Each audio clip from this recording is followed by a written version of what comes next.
The court's in session. The court's in session now. Here come the judge. Here come the judge. Here come the judge.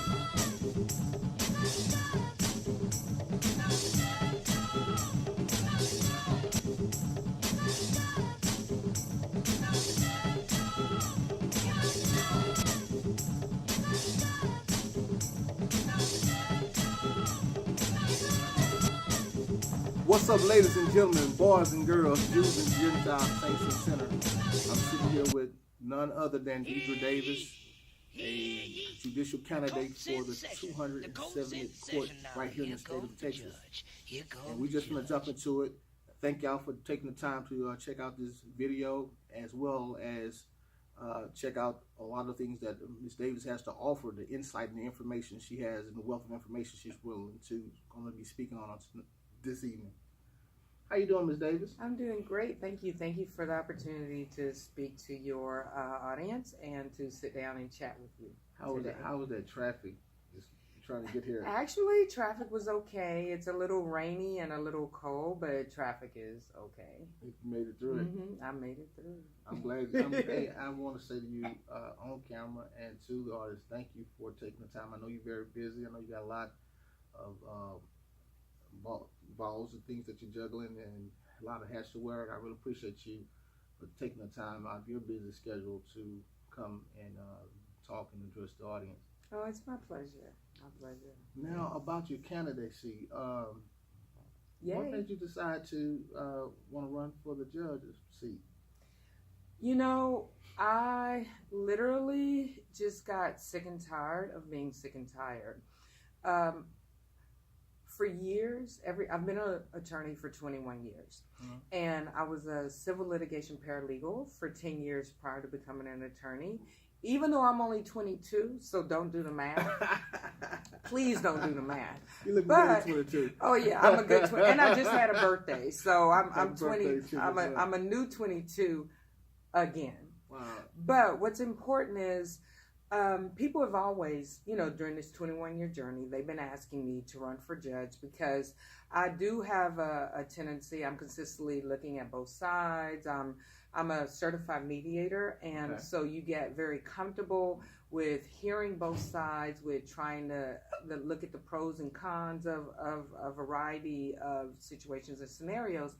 And so, but I always said no. As you know, I've been doing corporate law, civil litigation with my practice, copyright, trademark, with the entertainment and without it, and just helping people with their businesses and starting up businesses, and then going into court fighting for them, going into local courts in town, going into state courts and civil courts across the country, and into federal courts as well, because copyright, trademark, that's dealing with your federal, for the most part, what I've been doing. So in terms of what made me run, January the 1st, when we got the new administration, every day I woke up, it was something else.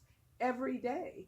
And it's like you're being hit by a Mack truck every single day. Something that I felt horrible was happening. So I understand, because I have friends that are on both sides of the coin.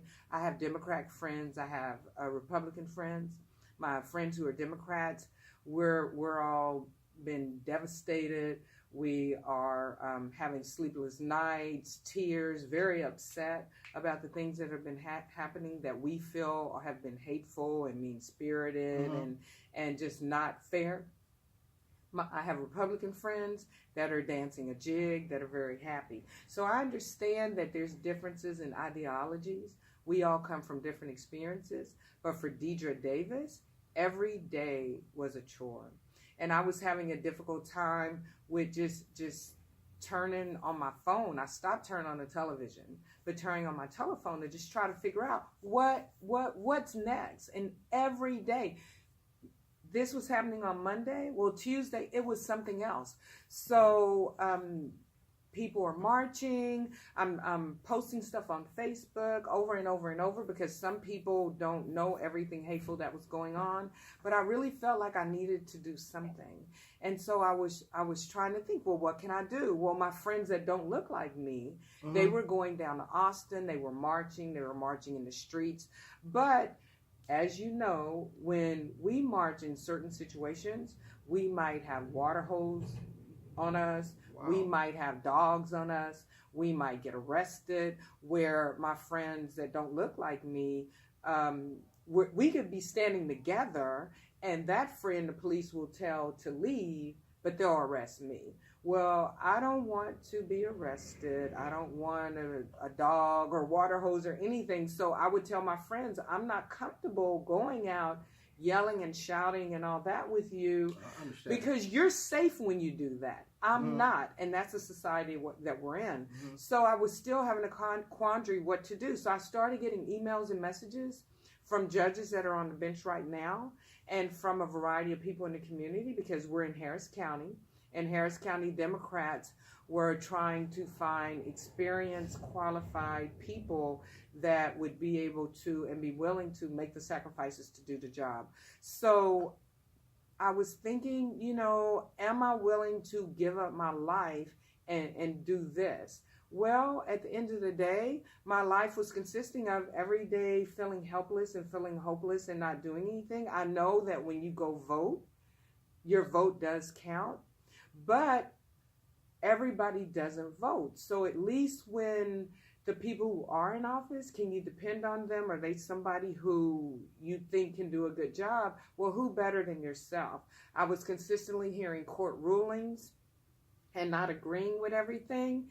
And knowing from just myself going to court, how as a lawyer, because of being a woman and because of my ethnicity, I've been mistreated. Wow. Just off of that as the lawyer. Wow. And so as the people who are going into court, I'm watching them be mistreated. Not 100% of the time, but it shouldn't be the majority of the time. A majority of the time it's happening just because of your gender or just because of your ethnicity. So that's huge. And I was literally able to just come to the table, make the sacrifice. I went around for a couple of months to decide, could I really just give up my life this much to run? Because being on the bench is one thing. Running for the job is something totally different. Being on the bench, you're going to be fair. You're going to be impartial. I am. Dedra Davis will be fair and impartial. When the people come and they sit down, everyone's a human being. Right now, everyone's not a human being, or they're not viewed as a human being. Some people's life has more value to the judge or the jury than other people. So that's why I jumped into the race. The best way to know that the judge that's sitting there is going to be fair, impartial, see you as a human being, give you an opportunity to be heard, and make sure the lawyers are treated fairly, the work that they do, that you've actually taken the time to read the pleadings that they have. You pay attention to the law. We have situations where the law is being ignored. They're just doing whatever they want to do. So I don't have to necessarily agree with the law, because Dedra Davis definitely has her own opinions and convictions and religious beliefs. Okay. But the law is the law. And Dedra Davis, when she takes seat as judge, will be there to interpret the law, to make sure the law is being followed. So it's not about what Dedra Davis feels or her personal religious convictions. It's about whatever the law is. It's the law. And the law is mostly equitable, takes an equitable and fair stance when the judges follow it. When the judges follow it. But some laws aren't fair. Okay. But you still need to follow them. Okay. And what happens is the constituents, the people that vote, they need to go to the polls and change the law. If you don't like the laws that are there, go to the polls and vote, because your vote does matter. Your vote does matter. Your vote does matter. Now, I was reading your card here. It says making law and order, equal justice. What does that mean? And what does that embodies? Because I can draw my own emphasis from that statement. But what does that mean? That's a prophetic statement for me, and that statement came while I was on the campaign trail, because I kept trying to think, what do you say? What do I do? How do I get the message across that everybody's saying, oh, justice for all, and that kind of, but there's not justice for all. So what do I do, or how do I get my message across? Well, I've been on the campaign trail. I'm trying to meet everybody, and that includes all ethnicities and all cultures. So I was at an all-day Asian American leadership conference, and at this leadership conference, they had breakout sessions at the end of the day. One of the breakout sessions was a legal breakout session, and one of the young men was in 11th grade. This young man, he said, I'm in 11th grade. I'm not able to vote yet, but I'm interested in learning about the process. So what I've been doing, what my friends have been doing, we have been going around, and I've been going to Republican events, and I've been going to Democratic events. When I go to Republican events, they say the same thing over and over and over. Law and order, law and order, law and order. It's all about law and order. And then he said, when I go to the Democratic events, all you hear is justice.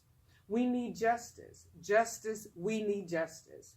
And he said, but please help me understand, and my friends, when I talk to them, how do we make law and order equal justice? Because when you look at television and you see all the hateful things that are happening, such as the people of color being shot and killed from behind or with their hands in the air, yes, you need law and you need order, but where is the justice? You just shot somebody who was running away, or you shot somebody whose hands was in the air. There's no justice in the law and order. And so in the court, it happens as well. And of course I can't say how I would rule on a matter, but we know that there were people who were very unhappy with the Rodney King rulings, and letting the officers go, with some of the things, even with Sandra Bland, and we don't know all the facts, we don't know the rulings, but we know that we felt that it wasn't just, and justice wasn't served. When you come to the 270th Civil District Court, you will be guaranteed that justice will be served. Because when that young man said, how are you making law and order equal justice? In the 270th Civil District Court, we are going to make law and order equal justice. Because you need law. We cannot go around without any set of rules. We all have the 10 Commandments. Well, most of us have the 10 Commandments. There are laws. We have laws. And when you look, our laws, a lot of them are based off the Bible. That's true. Thou shalt not kill. That's right.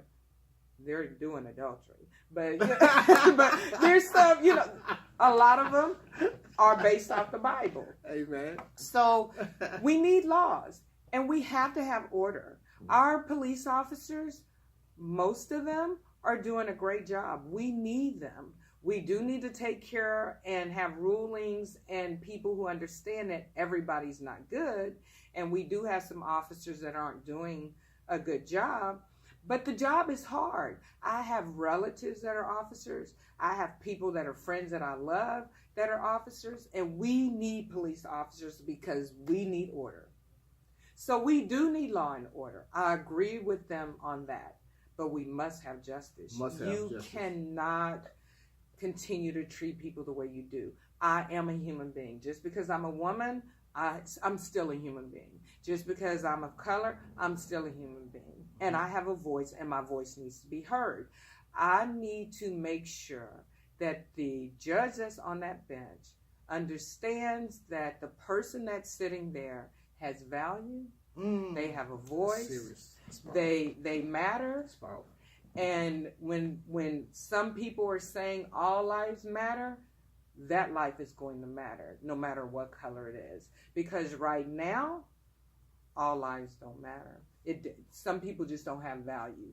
And it runs across the spectrum. Have you noticed that there's something where 25-year sentences are being given in criminal courts? I'm running for civil district court. But have you noticed when you see people, or when you look at TV, or when you talk to your friends, oh, so-and-so went down for 25 years. He went for 20 years. There's a theme to that. To me, it's institutionalized racism, basically, because what they're doing is they're taking young people off the street for 20 years. They're going in at 20s and 30s and coming out in 40s and 50s. So you're taking their good years where they have energy, where they still have hope, instead of rehabilitating them, you don't feel that they're worth rehabilitating. So pay attention. You have, and I'm not to talk about rulings, but you do have situations where some people that don't look like me, they get another chance. They get probation. They get an opportunity. That's so true. And you'll hear people say it's because when they go home, they're going home maybe to two parents, or the parents who are in a neighborhood where there's not a lot of crime. It's just that these children or young people decide to do something that was bad. But when someone who looks like me, as an individual, goes and does something that's not right, oh, get rid of them. Get rid of her. When they go home, they might have one parent. Get rid of them. There's no second chance opportunity for get rid of them. African Americans and people of color when they're in thrall in the system. It's a pattern that we're seeing. Get them off the street. Get them off the street. How do we break that cycle? How do you break that pattern? One way is to change the judges that are on the bench. Because the judges on the benches, when they're giving sentences, and when they look at your child and they look at their child, they feel like, oh, well, that child can be rehabilitated. They look at your child and like, oh, their skin is dark. They're not even worth it. Is there a law to protect? It's a mindset. Unfair unsentencing. Well, all the laws are supposed to be fair. Just true. Everything's supposed to be fair. But the people that you have on the bench and the people that are in the jury box, but especially the bench, because we're also, when we give our charge to the jury and jury instructions, they kind of get a feel. And when you're sitting there, if you're looking like, oh, this person is nothing, the jury can see that. The judge doesn't even believe in the person or believe that what the person is saying.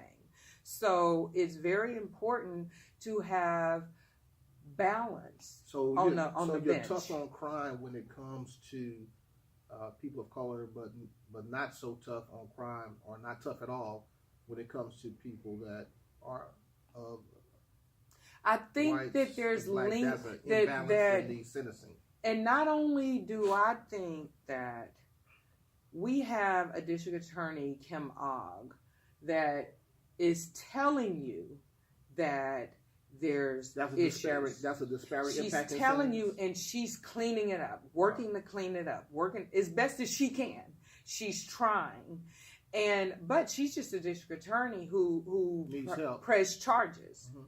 Now, when you press the charges, for example, we both did some crime.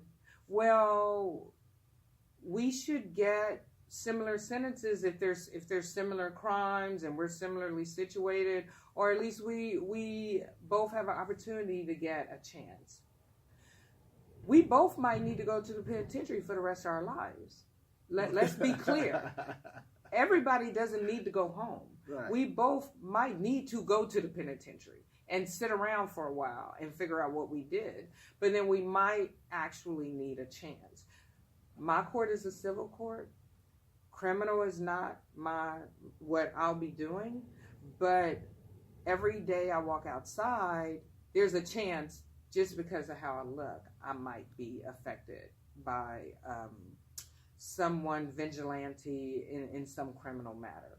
But with the civil district court, what we're covering and what we do is we're dealing with your money. Okay. We're dealing with your money, $500 and above. A great $500 and above? Mm-hmm, okay. Mm-hmm, for civil district, because you have county courts that'll do the money up to $200,000. They can't do over $200,000. But the civil district court, we're state courts. There's 465 state courts, and with our state court, we can do we have exclusive jurisdiction for over $200,000. Okay. So we can do, up to, your lawyer can pick which courts you go in. And the civil district courts are a little more formal, and they just deal with a lot higher dollar amounts. But we have personal injury matters. We deal with medical malpractice matters. We deal with complex litigation matters that are state. You have federal and you have state. And the laws dictate if it's a federal matter or if it's a state matter. Okay. Mm-hmm. Well, how long have you been an entertainment lawyer? I've been a lawyer, period, because you're a lawyer and I'm one that chose to deal heavily in copyright, trademark, and also corporate, because I'm starting businesses all the time, and then people are suing all the time.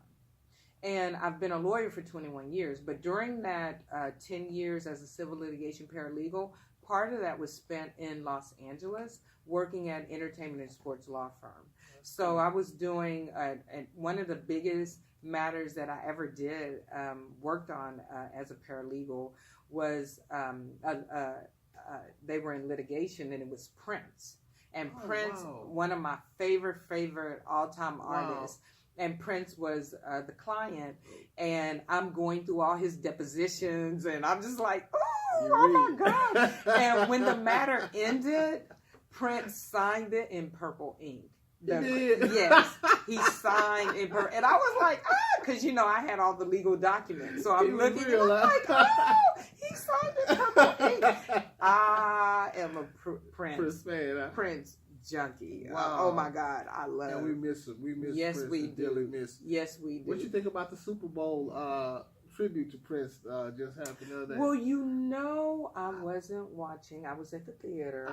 I went to see a Broadway production, and so that production was very good, and there were a lot of young people in it, and so I didn't see it, but I heard that he did it, and it gave everyone life, because Justin is a phenomenal performer anyway, so that it gave everybody life. I thought it was too soon, being that Prince was just funeralized, and those matters are still being bounced around in court and things like that. He's trying to make a settlement.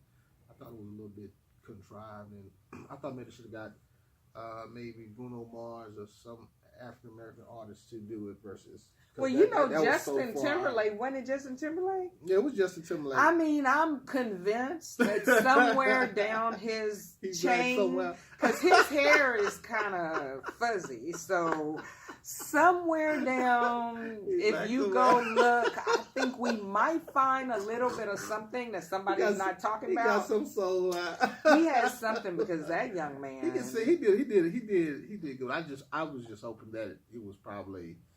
They probably should have used so many other artists that would have been excellent for that to pay, I believe, proper tribute to the culture, as the culture as a whole. Well, like I said, I still think the boy got some black in him, so I'm cool with.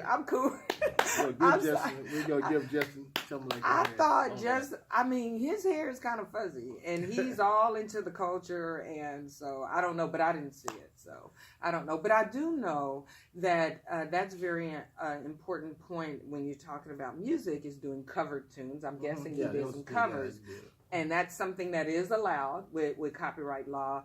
And cover tunes are allowed? Absolutely. Without having to go through the process? No. Clearance? No, okay. No, you're taking it to a whole other... I'm talking about sampling. I'm talking about the... No, sampling is different. Cover is one thing. Sampling is another. Okay. Cover, you can cover, and yes, he 100% had permission. And... absolutely, that's not even an issue. You do seek permission, and he did get permission. Okay. But one of the issues that we have with music is dealing with sampling, and the Copyright Act allows you to do a derivative work, which is what the correct verbiage, derivative work. What derivative work means that you change it some. So an example is how we talked about the lawsuit that I had in federal court with my client Saragama India Limited in Mumbai, Bombay, but now it's called Mumbai, India, is with Dr. Dre and DJ Quick. DJ Quick heard Lata Mangeshkar and heard the song, and took a part of it. If you've ever listened to I heard he music, took it out. they are on point. I heard he heard Looking on at TV. television. Yeah, Yeah, looking at television, which is fine. But their music is phenomenal. Now, what he did wrong was not clear it before using it. Because Saragama India is the largest, one of the largest film and music companies in India. India is huge. It's the largest. And so they aren't hard to find, but he didn't get it cleared. And that's when we brought the 500 million, or not we, well, Saragama and myself.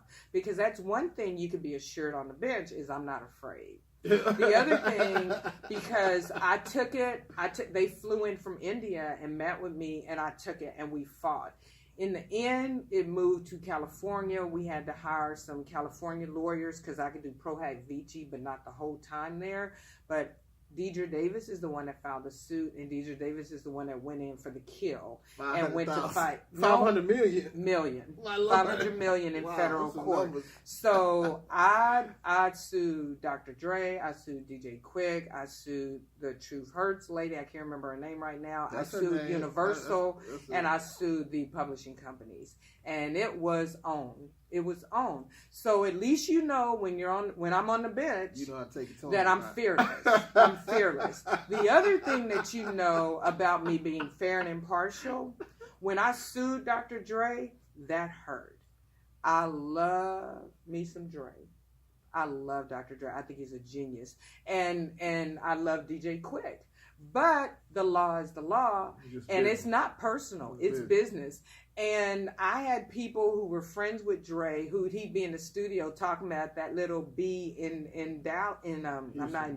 Houston, and they were like, "Yeah, but she loves you. She's suing you for $500 million, but she loves you. She's gonna break it down.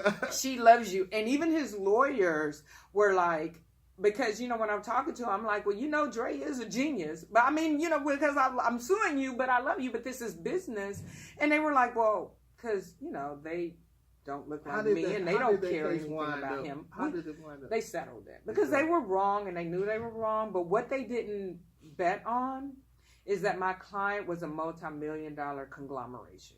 They didn't know that. Because often when people are taking and they hear this stuff, they think it's just another small guy, and that small company doesn't have the money to pursue the lawsuit.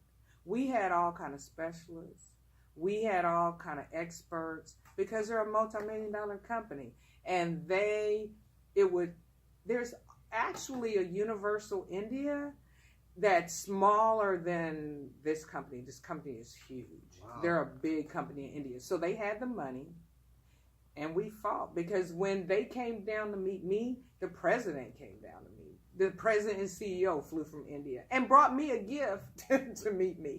But it's very interesting, the people in India, they wouldn't hire me until they actually met me face to face. Even though with my history and I guess how they found me, they knew they wanted to hire me, that I was a fighter, but they wouldn't cut me a check until they flew from India and sat down and talked to me. And then we did it. That check wasn't in rupees, huh? No, it was U.S. dollars. It was U.S. dollars. But when you put Dedra Davis on the bench, you are guaranteed for integrity. You're guaranteed for character and morals. And regardless of if I love you, I will rule against you if it's fair, or I'll rule for you if it's fair. And ask Dr. Dre. That's a perfect example because I am a huge fan. Wow. But it is what it is. What would you tell young children or young people that aspire to do what you do as far as entertainment law, as well as becoming a judge? What would they need to do? How would they need to prepare themselves for that particular track in life? Absolutely. So in terms of the judge, depending on what level, in Harris County, in Houston and Harris County, we have several levels of judges. One is JP court. You don't have to be a lawyer to be a JP judge. You don't need a degree or some type of now, for background? JP judge, you probably need a degree. I haven't reviewed it since I never wanted to do it, but I know you don't have to be a lawyer. Okay. Now, if you have to have a degree, I'm sure you do, but like I said, I haven't reviewed that. But you will want to make sure that you go to college regardless, because I think everybody needs some type of education, even if it's a trade school. And I have nephews, and I tell one of my nephews who has fought not to go to college, no matter what you do, even when you go on a job, you have to learn, you have to be trained. And so the opportunity to just broaden what you can do today, you can do, you can be a lawyer. But if you look at American Airlines and even United Airlines based here, the lawyer was the CEO was a lawyer, Jeff Smysmack. Okay. He was a lawyer, a Harvard lawyer, did acquisitions and mergers. And so getting the degrees broaden what you're able to do. So you might not do specifically what your degree states, but now people know that you have the stick-to-itness and they know, because if you have a bachelor's, we all know what classes you had to take. We all know what you had to do. Then it's like, oh, okay, well, this is somebody who at least is going to, follow through on something. Yeah, the fortitude to stick to. The fortitude to stick through. But in terms of all the other courts, you need to be a lawyer. With my court, it's minimum 4 years as a lawyer. And so that's basically it. But so you need to be a lawyer first. And then being a lawyer, you go to college and get your undergraduate degree. I went to Texas Tech University, guns up, and I actually finished college in 3 years. So if you put your pedal to the metal and really study and focus, I took a lot of classes and I never took a break. I went in the summer because I couldn't really afford to be in college. So I was like, let me get this while I can. So then I knew I wanted to be a lawyer, and that's another 3 years to get your doctorate degree. Wow. Did you know what area of practice you want to be in when you got I absolutely knew I wanted to do entertainment. I thought it would be sports and entertainment, but I knew I wanted to do entertainment. My grandfather, who died last year at 93, is a jazz, a jazz musician.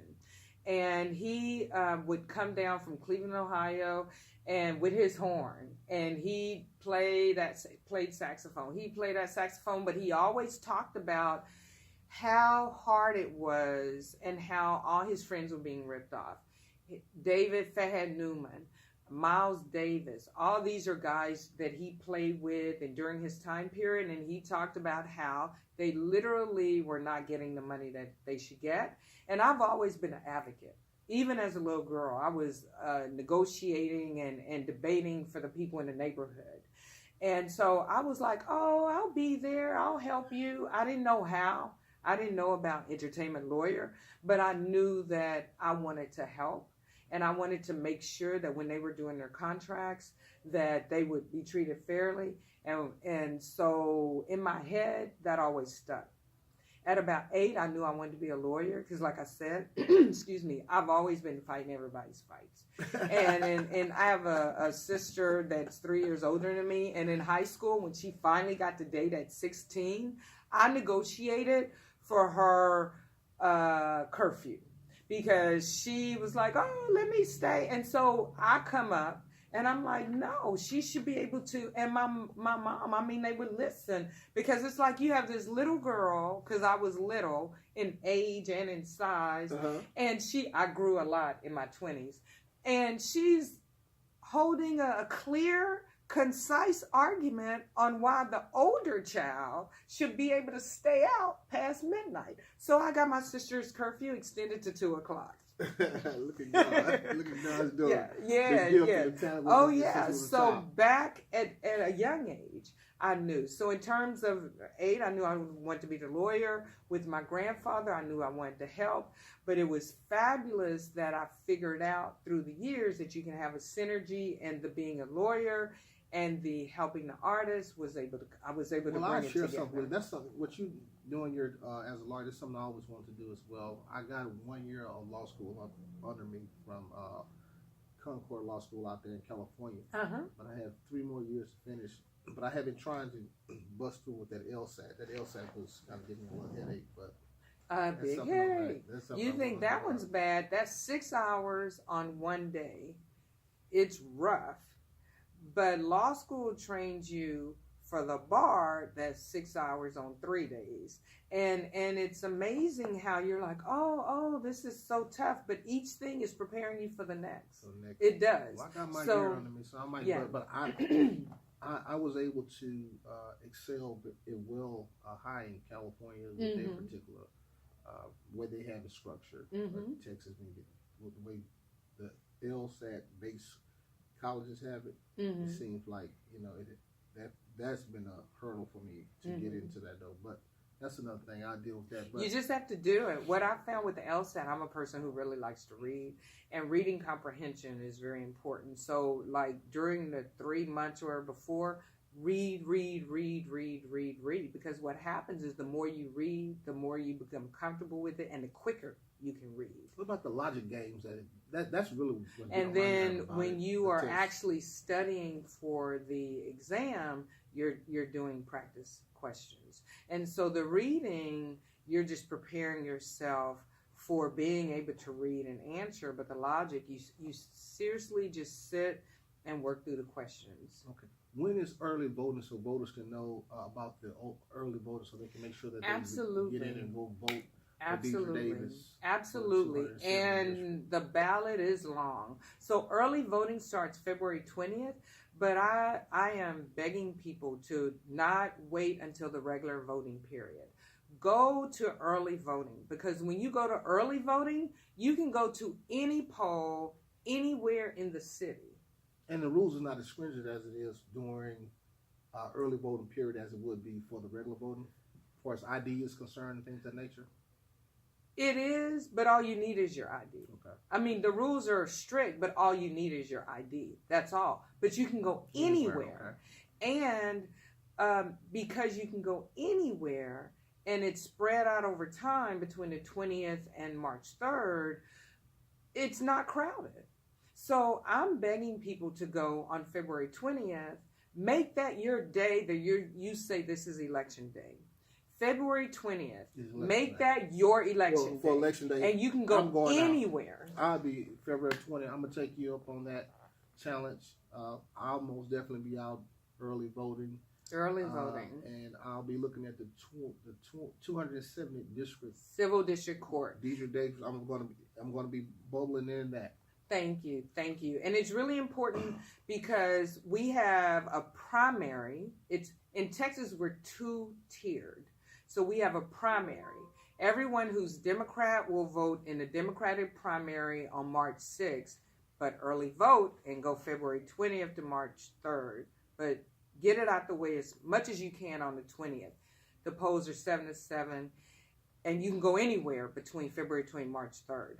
When it's March 6th, the last day, everybody's going to be running to get there, and you have to go to a specific poll. Well, a lot of people in Houston are displaced. They don't know where their ID is. They don't know where this is. They don't know what to do. Well, Ann Bennett, that's the tax assessor. You can actually go online, Google it, and they'll tell you what to do to get what IDs they'll take. And go ahead, and they don't care about the address so much right now. So between February 20th and March 3rd, even if you're in a hotel, you can go to any. They don't care. You can go to any place, and some people without IDs find out what they want for your ID, and then go ahead and go vote. Don't wait till the 6th, because the 6th is going to be very chaotic. Okay. But don't wait. But from 7 to 7 is usually what the polls are. So early voting starts February 20th. February 20th, and it goes until March 3rd, but don't wait. Go as soon as you can. And it's on Saturdays and Sundays. Okay. Saturdays and Sundays, which is good because a lot of people, especially when they wait till March 6th, 7, I'm late for work. Oh, I ended up having to stay late for work. Oh, but it doesn't matter because my vote doesn't matter. Your vote does matter. And like I said, especially in local politics. In local politics. I'm going to be honest with you. I didn't have a lot of confidence in the voting, especially when a couple of presidents slipped through the cracks. Mm-hmm. And for instance, when I saw what happened in Florida with Bush, that kind of made me lose confidence in a lot of the voting policies and practices that was going forth. Equally, by looking at a lot of the politics locally, I've been learning that your most important vote that you can cast is right here locally. Is very important, and we have a few people up. And like I was saying, in Texas, we have 2 tiers. So we'll have the primary. So a great example is like Sean Theory and Randy Bates and Sheila Jackson Lee. They have primary opponents. So it's very important for everybody to run to the polls and vote, because if you want them to make it to the next election, which is November, that's what we call the general election. November 6th is when, and of course we're going to early vote in October, but November 6th, that's when the final decision will be made.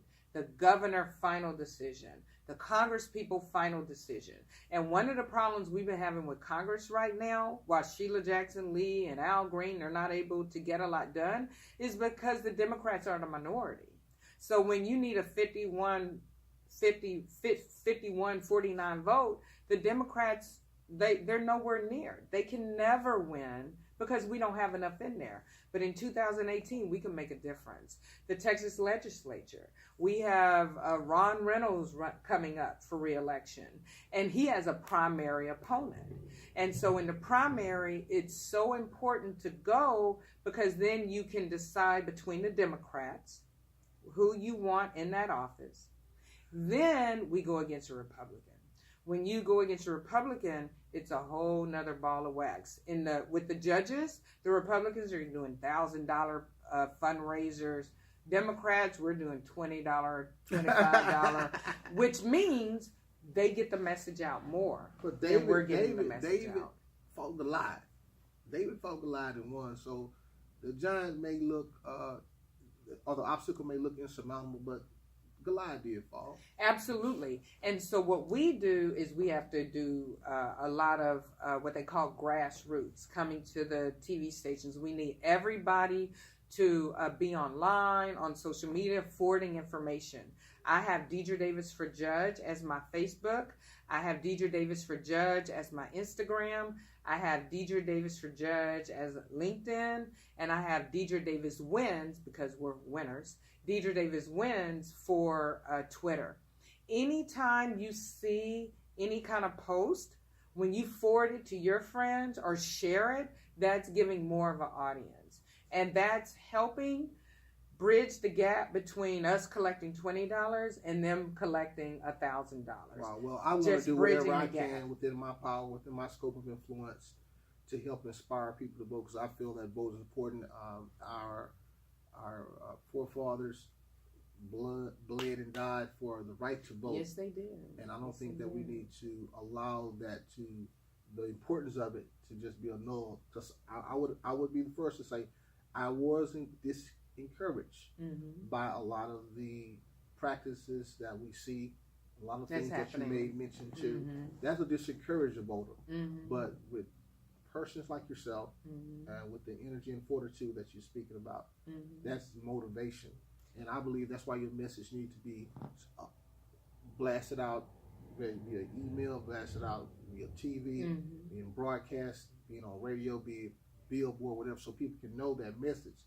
So that would inspire them to get up out of their homes and go to the polls. They get up and they have to go to the polls. And this is the most important thing that I can say out the entire interview. And I want you to really pay attention to this, and I want them to pay attention to this. If you don't vote, it's still going to go on without you. Yeah. So you sit at home, and we all look and we see the decisions some of these judges are making, and we're furious. but all you had to do was vote for them. All you had to do was vote. You can vote everybody out of office. The legislature, the Texas legislature, a lot of them are up for re-election. You can go to the polls in March, February 20th, but March 6th is the election day. And the primary, weed out some of the Democrats, and then November 6th, which you need to do, and then November 6th, you can literally change what's happening in our Texas legislature. You can change what's happening on the bench. You can change our school boards. We just elected Preta, and we elected Elizabeth Santos, and Wanda got reelected. Okay. You can make changes. A lot is happening with the schools right now. They're trying to decide whether to close some of these schools. I was at Wheatley last night. They're trying to decide. That's where I graduated from. Yeah, they're trying to decide. They had a forum, a public forum. They're trying to decide what to do. So, but the trustees, they just voted some in. So and this is local. And one of the trustees, not this last time, but the time before, Ann Sun, she won by 160 votes. Wow. That's nothing. Very Your rare. vote matters. Sean Theory, who it was with precinct chairs, but she got this position for state rep right now by 2 votes. Wow. Very Your narrow vote margin. matters. But if you don't vote, you're still voting. If you don't vote, you're voting loudly and clearly. You're voting for the you know what? for And the I have a opposition. message. If you're a Republican and you see the 270 civil district court, don't vote. Because that's a vote for me. All Republicans go on and stay home. Don't worry about it, because that's going to be a vote for me. I got you. When you're at home and you're upset and you're frustrated and you're like, this doesn't matter, not only does your vote matter, go pick up somebody. Go get somebody. Go motivate somebody. Go talk to somebody and tell them, you know what? Let's go. Because it really does. And people are winning by small margins. Wow. It really matters. I want to ask you this question. Do you play instrument? I played flute and piccolo when I was in high school and college. And Guns Up, going band from Raiderland, I was in the band. But when I was in marching band, I actually twirled flag.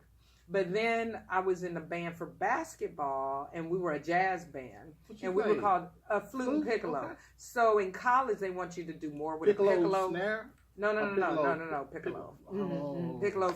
Well, it's a piccolo. So they like that sound better, mostly, at least in the Texas Tech going band from Raiderland. We were piccolo. So for basketball, I played in a jazz band at the basketball games.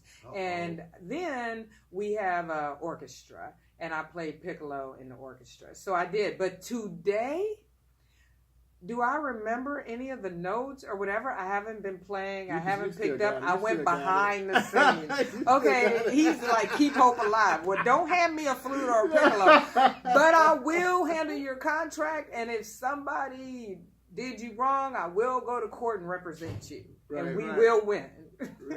Or we'll terrorize our opponent so much that they will come to some type of agreement that's in our favor. Because no matter who you are, and one of my treasurer for my campaign, her husband, we're best friends. Her husband I've known over 30 years. He does entertainment, and I tell people, as much as I love this man, don't let us go to court against each other. It's over. May the best man, woman, win. But we have an understanding because we're lawyers. And so we understand it's not personal. I'm going to try to annihilate you, and that's what he's going to try to do to me.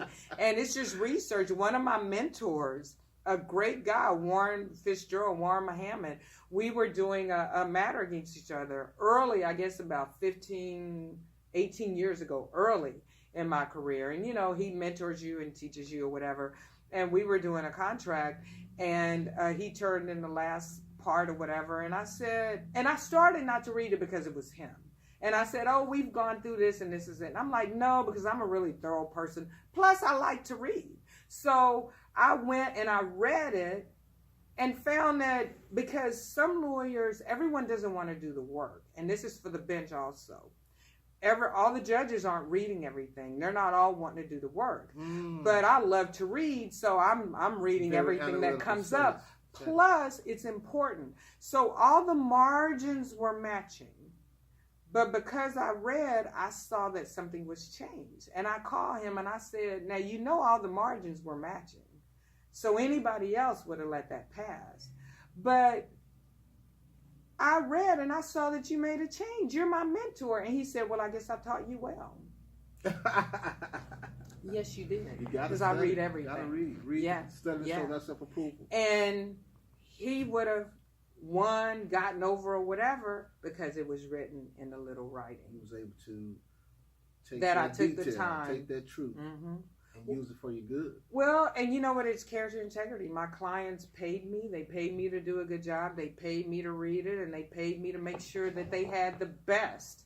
And that's what we did. I heard Johnny Cochran make a statement. He said that a lawyer is only as good as he or she reads or studies.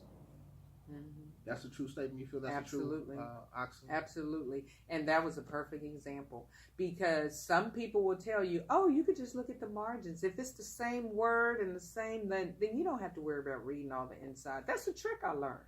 Wow. I don't do it. I read it. So what type of contracts are you reviewing when you for entertainment? What are some of the main? Oh, we're dealing with, so this is the wonderful thing about my practice, and this is what's going to actually help me be a much better judge than some other persons. Because with my own practice, I've done both sides. I represent what we call the plaintiff, the people who are bringing the lawsuit, and I've represented the defendant, the people who are fighting because someone sued them. So I know both sides. So when I'm looking at contracts, one day I might be looking at the contract at representing the management company. The other time I might be looking at the contract as the person who's being managed. The artist or the management. So I have arguments on both sides. It depends on what hat I'm wearing. So as a judge, I have this whole value add. You got to have justice in your heart in order to be a justice. So, or you should. You should. And believe it or not, there are people that are sending people who look like us away for 20 and 25 years. They think they're being just. Wow. They do. Because they don't think you have any value. You think that, that's why they you really hear believe they're being just? They absolutely, from the bottom of their hearts, believe that they're being just. They believe that they're protecting the citizens. Even at the bottom of somebody's heart is evil. No, I'm saying what they believe. Now, I'm saying what they believe. So even if they believe, I find it that if you're, to be honest with some people look in the mirror, let's say like that, and have one of those moments where they say, who is the fairest of them all? Now, I'm not talking about fairness and beauty, but just from a judge perspective, they need to be able to look at themselves in the mirror. Am I being fair? Look themselves in the mirror and say, am I being fair? Is there some fairness in me? Am I so let me tell you, and this is very important for everyone to understand, that there are people, and I love some, who 100% believe that when the policeman shot that person down, that they were being just. Wow. They believe that when you send that person away for 20, 25, 30 years, that young person, and don't give them a chance, that you're being just. Hands they up, don't feel shoot. that shot them down, cold blood. They feel that they're being. They absolutely. They're not trying to be mean. They're trying to what they feel is justice. So what, and this is great for me in explaining this to you, because this is something I had to learn. Just talking to people I love, I'm like, I don't get it, and they're like, no, this is right. These are bad people. Well, no, you're not bad because you look like me. Trayvon Martin, he had on the hoodie, so the guy thought he was bad when he was just a young man coming from the store. So they think just by looking at you or your ethnicity that you're bad, which is why you need people on the bench that have more variety of background. You need more diversity. You need people who've walked in your shoes. Not everybody, but at least somebody. A few people. You need some variety. So for me, making law and order equal justice is because I'm a person who's traveled the world many times. I'm a person who goes out and seeks information because I know that my way is not the only way. Now, I do think I'm right, but I understand I'm in a world full of a variety of people. And another example is I went to a training thing they did with the GLBTQ thing, yeah? Okay. And I'm there. When I walked in, they said, "Oh, are you he, she, it, cat, dog?" I mean, I didn't know what they were talking about. And I said, "You know what? Let me stop you. I'm here because I want to learn. I don't know the proper words. I don't know all the proper whatever, but I'm going to learn it. I'm going to learn it because I understand that there's people hurting, and I understand that there's people that need someone who understands them. And for me, when you come to in my court, it doesn't matter if you're GLBTQ. It doesn't matter black, white, whatever. But if I see a man walk in a dress who is now a woman, politically correct, I'm not going to judge that. But it helps me to understand what you're thinking and how you're feeling. So I've been making an effort to get out to a variety of areas and cultures to find out exactly what the people need, because we all people. We are all people. We have what needs that you have, regardless of your sexual aptitude or your lifestyle, right, or any of that. Right. But it's we need the basic necessity of life. We need equality. We need justice. Yes, we do. In a real way. We need fairness of courts in a real way. And when the person is saying justice for all, pay attention to who that person is, and pay attention to. You can go on their Facebook. You can see some of the things that they do.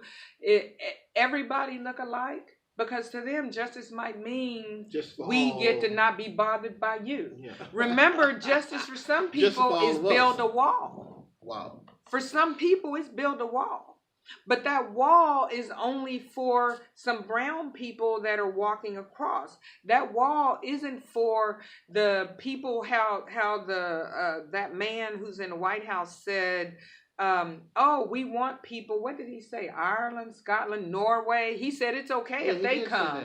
Yeah, that's what I'm saying. Because they're not brown. He didn't say that. So they come on a plane. Those immigrants could come by. On a plane that overstayed their visas. So they're here illegally because they came legally, but they stayed. They didn't get back on the plane and they didn't leave. But nobody's hunting them down. Nobody's at the immigration office or the courthouse hunting them down because they're not brown. They're getting rid of people. Yeah, the brown people. Right. So there's people who think that's right. They're like, oh, well, that person shouldn't have done this and shouldn't have done that. Well, everybody deserves a chance. But I'm not a criminal lawyer, but everybody deserves a chance. And so I do know that justice doesn't mean the same for everybody. And some people feel that by sending that brown boy, brown girl away for 20 years, they're saving the other people. We don't need people who think like that. We need people that think everybody deserves a chance. Everybody gets a seat at the table. And let's look at the circumstances. And it's not just because they're white or black. What programs maybe we can put them in. We have judges right now that deal with young people, that if a young African American lady, teenager, goes into court and she has a baby, every day or almost every day in Harris County, they're terminating her rights to that baby. Wow. Terminating. She has no more rights to her own child. If the child is born. If she's a young lady, a teenager. Uh-huh. Because he feels this teenage black child's not, we need to put him in foster care. Now, we don't know his backstory, and we don't know who's giving his campaign, but we do know that they make money off of foster care. And we do know that they make money off of prisons. We have privatized prisons. And we do know there's a prison to a school to prison pipeline. We do know that exists. I want to have a school to success pipeline. I want a pipeline where when I'm trying to have students come to my court and change it. So in the 270 Civil District Court, what I plan on doing on January 1st, when I'm sitting in office, when the public puts me in office, I'm become a public servant. So I want to have middle school students coming into my courtroom, high school students coming into my courtroom, adults coming into the courtroom, and prisoners who are getting out of prison. I need them to come to my courtroom because what we're going to do is implement programs teaching them about businesses. You hear people say, oh, start a business, Black-owned business, be a business. A lot of people don't know how to start a business. That's what I've been doing for 21 years, teaching people starting businesses. So now I can do it for free with the bench. So we're bringing you into the classrooms. If you know instructors or teachers that have access to young people, or I know a gentleman that works with a prison ministry with Second Baptist. Okay. I've been talking to him. They're about, let's bring some of the prisoners into this civil district court. This is about money, and let's have them in here and let's talk about money and building businesses and growing businesses and forming businesses, because I want your business, when it forms in a structure, to be so strong that when the big bad wolf comes to huff and puff, he doesn't blow your house down. He can't blow it down. He might move it a little, but he's not going to blow it down. So when you have that lawsuit, and you know when you're successful, everybody sues you. Nobody necessarily sues the poor people, but once you start making money, that's how you know you're doing well. People want it. So you're going to come through if you're successful. But when you come through, when they huff and puff, are they going to blow you down? Or when you huff and puff, are you going to still stand? Yeah. You might have to pay, you might not, but you'll still be standing. They can huff and puff, but as long as they blow out.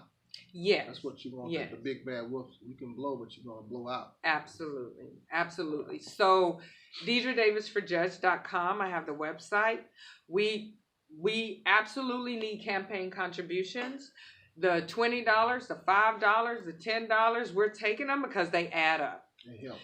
Dedra Davis for Judge Facebook page. Please like the page. Dedra Davis for Judge Instagram. Let's become Instagram buddies. Dedra Davis for Judge LinkedIn. And most importantly, Dedra Davis Wins. And I actually have a team I call Dedra Davis Wins. When you go to DedraDavisForJudge.com, you can join the team. We need as many volunteers as we can get. The ground roots we need for block walking. We need for going to events, shaking hands, giving out information. We need for calling and telephoning. Anywhere in the world, if you have a phone, you can call and say, vote for Dedra Davis to somebody in Harris County. You have the list of what yes, the yes, I might be willing to help you even in that regard as well. And as well as if you're an audience, I hope you all are able to go to DedraDavis.com and join the team, sign up, as well as donate funds and resources so that you all can be a part of. To me, this is a historic event and a historic time that we're in right now as it relates to voting, because you can change the course of a lot of things that we have in our community are ism and schism in our community that's befalling us by changing the way the courts rule on our various issues. Absolutely. So you can positively affect that change as it relates to matters within the courts that'll help you live a better life, better quality of life. Absolutely. So I'm glad you're in this race. I'm glad you're running. Thank you. I mean, at least now I've been able to sleep at night because I feel like, if nothing else, we're going to have one judge that's sitting on the bench where justice for all is actually going to mean justice for all. And everybody, that's white people too. Everybody. I mean, you just got to talk about the elephant in the room. We keep saying about this for people of color and this for people of color. Well, white people need justice too. Everybody needs justice. Right. So Black Lives Matter, My Life Matters. all life matters, but when some people say all life matters, all lives matter, they don't mean the same that we mean. Because if it did, they wouldn't be applauding when a bad cop murders a black child or a black person or whatever. The good cops need more good cops. Right. We have some fantastic cops. I have some, like I said, in my family. I have some that I love, just people that I know. On Team Dedra Davis Wins, we have one of my primary supporters on the team. Husband is a sergeant in the Harris County or Houston Police Department. Had a fundraiser at his house. We need policemen, good policemen. Yes. We need good, yes, and we need police with good hearts. With good hearts, but I'm telling you, we need some that understand and the diversity that we have in the community, because some of these people have good hearts. They think they're doing the right thing. Community-based policing, not community-based. We need variety. Right. We need balance. We can't have everyone looking one way when the community looks another. 44% Hispanic in Harris County, 20-something% African American in Harris County, Asian 20 or whatever percent. Everybody doesn't look alike.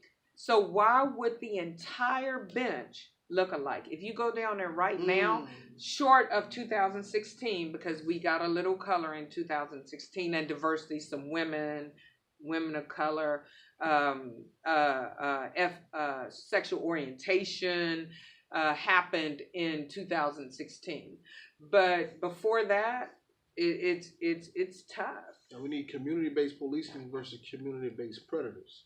Yeah. You don't want anybody to just prey on the community. And some officers, when they get injected into the community, they, like you said, don't have value for the people in that community. No. That creates hostility and tensions between the police. So having, I think, a judicial system in place via voting.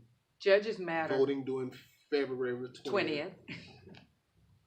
Go to Dedra Davis. For Judge. ForJudge.com. And where we can get a judge who has that particular fortitude. This is one of the first times I was able to sit down and speak with someone running for an office for a judge who has that kind of mindset. And I believe having that kind of mindset and heart for the people is so vital to being instrumental for all the people within our state. Absolutely. And in family court right now, we have a black young man that's running that actually has been doing family law for, I guess, about 12, 13, Charles Collins. Mm-hmm. He's going to be, if he gets on the bench, one of the only black men on the bench. We need men and women. We have a lot of women that are running, and we need them, but we also need men as well. And so he'll be a black man that's running. Charles Collins is there. He's qualified. He's running. We have so many people that it's important to go look at the list, but there's 77. So that's a lot of people. So one thing I want to say, when we get through March, because you'll see us in March, the Democratic primary, and you literally have to go through each and every one in March, February 20th. But for that, each and every one, because everybody's a Democrat if you vote in the Democratic primary. Okay. But when you get to November, you can hit straight ticket. Okay, I thought they was doing away with the straight ticket. Straight ticket will be no more in the presidential race in 2020. Wow. So right now, those 77 judicial benches, all of those state courts, you can hit the button and go through all the Democrats. But then I asked if you can. Why do you want to get rid of the straight ticket? Because it's a really good reason. You have a Texas legislature that's Republican. In Harris County and in the world, in the United States, there are more people mentally aligned with the Democratic Party than with the Republican Party. So If you make it difficult for those people to go vote, then they either won't vote at all, they'll feel frustrated, or they won't go through everybody. If you make it easy for them to vote, they might go hit the button and leave. Well, if they go and hit the button, then all the Democrats will win. They're all going to win. Did we stop? Nope. No, it's still going. They're all going to win. So the Republicans figured that out. So what they needed to do was stop straight ticket voting so that people will have to literally go one by one to vote. And hopefully don't show up at all because they don't have time for that. I need to go do this. I need to go do what that. What may happen, that may backfire on them as well. It's not going to backfire. That's a brilliant plan. It's very difficult to go through everyone. And there's a joke that Republicans ride by the poll to see is it time to vote yet. Democrats, you got to go and remind them and call them and knock on the door and tell them it's time to go vote. It's a mindset. Wow. They're riding around. The joke is they're riding looking for a chance to go vote. Mm-hmm. They're hunting to go vote. And so you can have 600 Republicans and 600 Democrats. 600 Republicans or maybe 599 will go vote and 20 Democrats will go vote. Okay. The numbers are drastic in the number of, and they know that. All the numbers are drastic. So they got rid of it. But here's the good news, that in 2018, when we go vote, we can vote in enough Democrats in the legislature, because most of those Texas legislators are up for re-election. Okay. We can vote enough in that when they start their job, I guess January 1st like me, they can change it and get straight ticket back. Because everybody knows that straight ticket helps Democrats. Everybody knows that. Wow. Mm-hmm. Crafty plan. Yeah. Crafty plan. Very. You don't see them doing a lot of voter registration drives. They don't need all y'all registered to vote. I see that. That's a Democrat thing. Because we need all you, because you're more aligned with the people who aren't going to vote are more aligned with the Democratic Party. When you hold conversations with them, when you hang out with them, they're more aligned with the Democratic Party. But they don't go in and go vote. But early voting helps. So if we can get people to go early vote, they can go anywhere. So now you don't have to be inconvenienced as much. You could just go anywhere. When you're riding by and you see those little signs, early voting, stop and go vote. Right. Well, stop and go vote. February 20th, DedraDavisForJudge.com. Check her out, her website, as well as check out her Facebook and her Twitter. And Instagram. And her Instagram, so we can stay abreast with her campaign and the things and the actions that she's taking in her policies to basically make Texas courts a better court system. A better system. And then I want to implement those programs where everyone is welcome. I love those because programs. I'll be a public servant. That courtroom is with public money. Come by the courtroom. Talk to me. If you are an educator, let's bring your children in there. If you're with a program in your church, let's bring those people in there. Let's get people into that courtroom and get them comfortable with the courtroom, get them comfortable talking to a judge, because in our community and in the Asian community and some others, they're not comfortable looking up in the black robe talking to the judge. So they're kind of looking down. And I know, haven't you heard, I know in slavery, like, don't look at me. So if you couldn't look at master or look at the people. So that actually has kind of gone through us generationally. If you have people that were reared by their grandparents, some people pick cotton. My grandmother and them pick cotton, and they were taught, don't look. It's only the younger people that are taught you can look, but if they're reared by older people, well, and some of it is it was seen as respect. Gotcha. Yeah, and so when it was in those days. Yeah. So now we need to teach people to look, to open their mouth, and to speak. to the judge. And some of the people are like, oh, trying to be tough and no, that's not the time for the judge to think you're without emotion. They need to know that you are a regular person with regular feelings, and if you're in criminal and you need to cry, then cry. Whatever. Dealing with such sensitive matters. Absolutely. On that note, we're going to close, and I want to say thank you. It's my pleasure. For coming. Thank you. I really appreciate you for taking the time. I consider it an honor and a pleasure to sit with you, especially for somebody who asked for $500 million. Oh yeah. I'm not scared. I'm not scared. We diligently work. For taking that time out to come and let it inform the audience of your campaign and your programs and plans for the 270th District Court here in the state of Texas. Thank you. And I just need them to make sure and forward. It's free to share. If you're on Facebook or Twitter, it's free.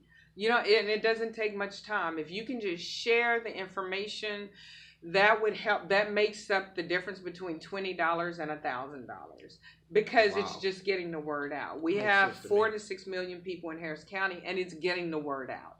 And we need to get the word out. And if they can volunteer, that's even better. How can they contact you to volunteer? Well, they're able to go to DedraDavisForJudge.com, and there's a volunteer part on there.